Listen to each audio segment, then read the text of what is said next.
माँ क्या है ये सब? हाँ, 5,000 रुपए की साड़ी, अब 5,000 रुपए की साड़ी पहनेंगी आप? इतनी बड़ी हो गई आप। अरे क्या हुआ बेटा? तो मैंने अगर साड़ी मंगवा ली तो कोई गुनाह कर दिया क्या मैंने? अच्छा, तो अब आपके अंदर इतनी रहीसी आ गई कि आप ये इतनी महंगी साड़ी पहनेंगी। क्या हुआ धर्मेंद्र, तुम माँ जी पे इतना चिल्ला क्यों रहे हो? अरे देखो ना यार, अभी बाहर डिलीवरी बॉय आया था, 5,000 रुपए की साड़ी मेरे को देके गया है। अरे माँ ने ऑनलाइन ऑर्डर कर लिया और मेरे से पूछा तक नहीं। खर्चा करने से पहले ये भी नहीं देखती कि हम उस खर्चे करने के लायक हैं कि नहीं। बेटा क्या क्या बोले जा रहा है तू? अरे बहू भी तो अपने लिए साड़ी मंगवाती है, अगर मैंने एक साड़ी अपने लिए मंगवा ली तो ऐसा क्या हो गया? अरे सना की तो उम्र है महंगी महंगी साड़ी पहनने की, उस पर अच्छी भी लगेगी। और आप क्या सोच के ये ऑर्डर कर लाई? हाँ, अरे आपने कम से कम ये भी नहीं सोचा कि आप जो साड़ी ऑर्डर कर रही हैं वो कितनी महंगी है कितनी नहीं। हाँ, अरे जब इतना ही शौक था साड़ी पहनने का तो बाहर पटरी से खरीद लाती ना 200-250 रुपए की।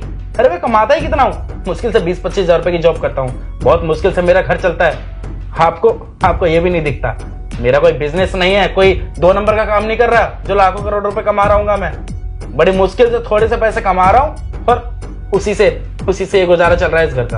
अरे धर्मेंद्र, तो क्या हो गया अगर माँ जी ने साड़ी ले भी ली तो? उनको बहुत अच्छी लग रही थी, इसीलिए मैंने कहा कि उनको ले लेनी चाहिए वो साड़ी।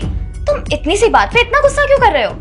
अरे क्यों भाई, क्या जरूरत है इनको 5,000 रुपए की साड़ी खरीदने की? हाँ, वो भी इस उम्र में। और वैसे भी इनको जितने भी अपने शौक पूरे करने थे ना, ये अपनी उम्र में कर चुकी हैं। ये कोई शौक पूरे करने की उम्र नहीं है इनकी, साधारण जीवन जियो आप।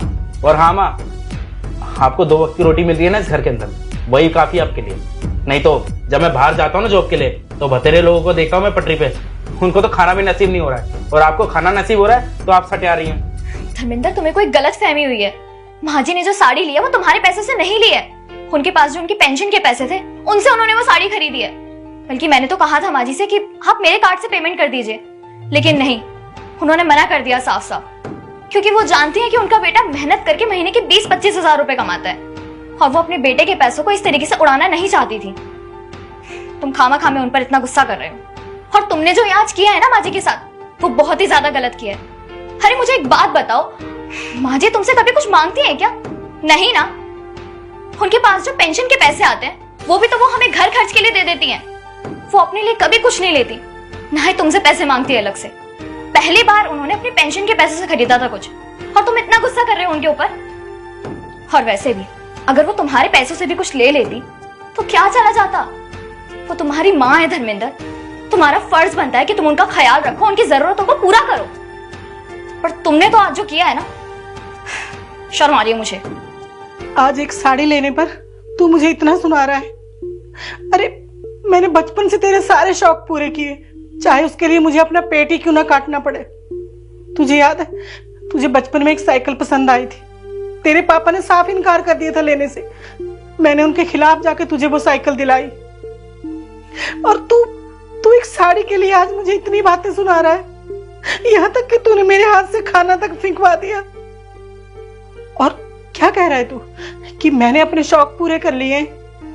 मैंने कोई शौक नहीं पूरे किए, बल्कि तेरे साथ इस घर की जिम्मेदारी उठाई है मैंने। मेरी पेंशन आती है वो मैं तुम लोगों को दे देती हूँ ताकि तुम्हारा घर खर्च में हाथ बढ़ जाए। बेटा तूने मुझे अंदर से तोड़ दिया, तेरी बातों ने मुझे अंदर से खत्म कर दिया। आज मुझे शर्म आ रही है कि तू मेरा बेटा है। ये साड़ी, इसके लिए सुनाई ना तूने इतनी बातें, ये ले वापिस कर दे इस साड़ी को, नहीं चाहिए मुझे साड़ी। माँ मेरी बात तो सुनिए। सना,